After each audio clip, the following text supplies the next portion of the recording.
Hey and welcome to Dune Awakening with Aragon. In this video, I want to cover how you can get all of the best tier 6 endgame items. If you're not aware, this game has a basic level of gear which you can research and craft here. The best being all of this plastinium products. However, there's a step above these, and that is going to be the unique items. And just down here, you can see there are currently 94 plastinium tier unique items. These are what you want to be ultimately going for at the end game level. I'll have a link to a website below where you can pretty much see all of the stats of these items already, and all of them will be clearly superior to what you can actually research here, as these are just the base form of those items, and then the unique ones have all those extra little perks and bonuses, as you may be aware from the lower tier ones, which are generally a lot more accessible.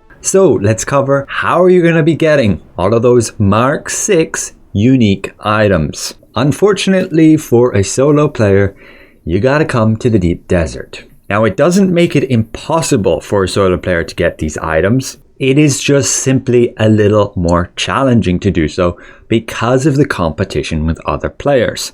The way loot chests work in a PvP zone is that only one person can claim those items, and when you do, they're gone for everybody else. In the PvE zone, if you get those items, that's no problem. Somebody else can come along literally a minute later and still get all of those items, as the loot pool is completely unique to the individual player. But again, not so in this PvP zone. Thus you end up with a situation where it can be high risk, high reward. Now there are 3 locations where you will always find this Mark 6 equipment. And that is, as I showed you, within these chests in these big shipwrecks. Like we got the Dew Reaper, and I actually got it twice here. And then there are these loot ships, like again you will find in Haga Basin. You simply go to them, scan them, and open the compartments and get the loot. 2 of the compartments never have the unique items.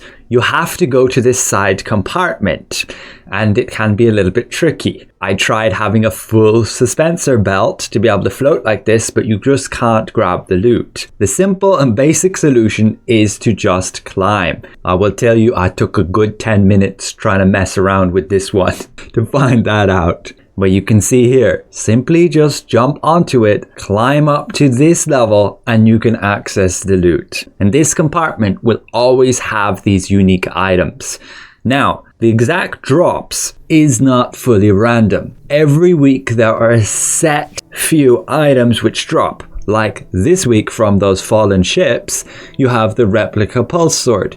You have the Mohedis Sandbike Engine Mark 6 and the Booster Mark 6 with the Baron's Blood Bag and then the Soft Step Boots. You can see how many of those items, and we didn't get anything else from all of those shipwrecks I visited throughout this week. Now when we went to the shipwrecks, we only got these collapsible Dew Reapers.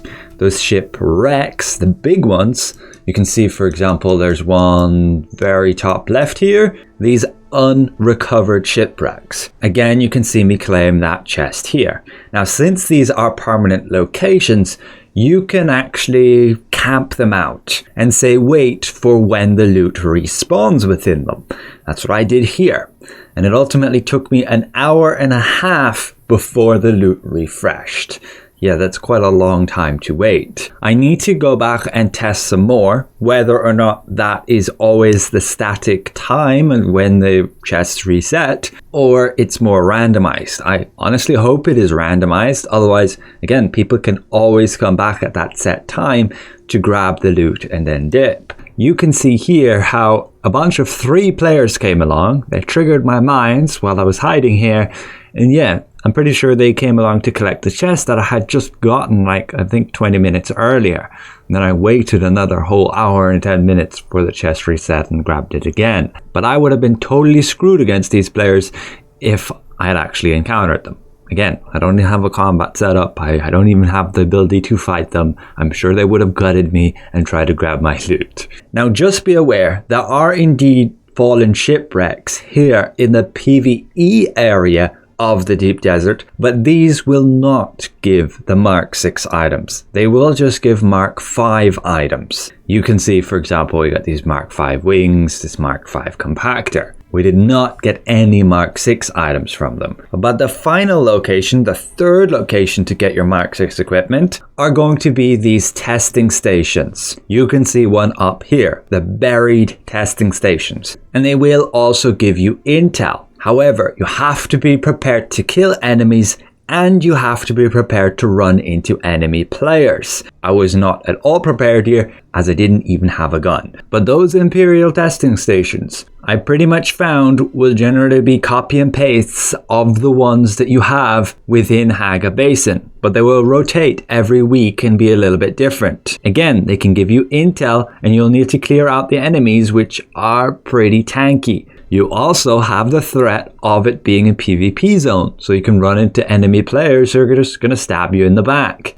But yes, you would clear everything out, grab your chests, ultimately obtain those unique items in the star chest, and that will be it. Again, every week there will be different unique items that come from those 3 sources. They will not always be the same. Once you have these unique items, you have to go to a safe place like your base, and then you can learn them. So here I can research the schematic and then we can see the actual stats of the item just down here, clicking the left alt to show the stats, and this would do 152.4 damage, have 105 attack speed, but have the ability to give a small jolt of electrical energy when parrying an enemy, this giving you a small stamina boost. If we compare that versus the default sword, this only has 127 damage per hit and the same attack speed. So these Mark 6 unique items become clearly superior. Just be aware as well, you can collect these items and you can sell them on the auction house and the player markets. Similarly, you can search the players markets for these items and you can buy them off them. You can look through here, the different items, the different stats they give, and what you want to be going for say your build. I personally have not really started on a proper combat build, as I have generally been resource gathering and that's pretty much it. So my entirety of my build has pretty much just been around maxing out how much production gains I can get while resource gathering. I've only just been getting by on the combat scene. I will absolutely need to min-max something if I want to have any chance, particularly going into those testing stations, to grab the loot there instead of some other players. Of course, if you run into a big group as a solo player, you're kind of screwed. I would highly recommend, whenever you go with your ornithopter, use the backup tool. Do not have any storage in it, and that way you can disappear it. And then you can place a respawn marker down. You can easily craft them here for just 15 salvaged metal. Well, it's 20 by default. Some of you have been asking, why is my spice exchange at 563 for 10? And this is actually because of the Landsraad. On my server, you can see we have currently active the bonus where crafting costs are reduced by 25%.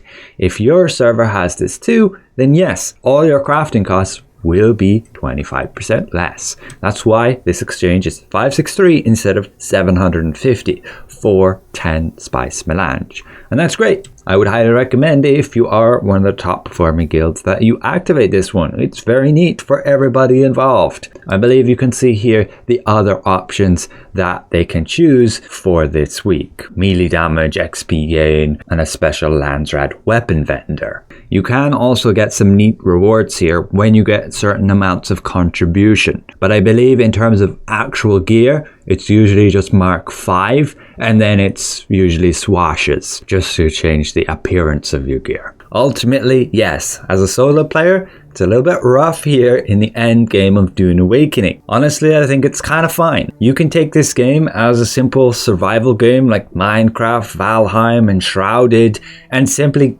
get to a point where you're happy enough, you're satisfied. You don't have to see this game as like an MMORPG where once you hit endgame you unlock loads of new content and then you can go farm that.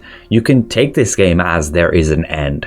once you get to the point of the deep desert, have all the tier 5 up to Duraluminum unlocked, experienced all the content there is in Haga Basin, you could consider the game complete. And honestly, it's a pretty great game just for that. It just has the option, it has the addition to have group play. You join players, a guild, and you go into PvP environments and you have fun together with your, say, end game equipment, and even being able to get some slightly better stuff. Again, it's not impossible as a solo player, but it definitely is a bit more of a struggle. And that's again just the end game, which for a lot of these survival games is the end of the game. This game actually has the option versus those to continue playing once you hit end game. So once again, a special thank you to all my channel members for their extra support. Thank you for watching, and we'll see you in the next one. Goodbye for now.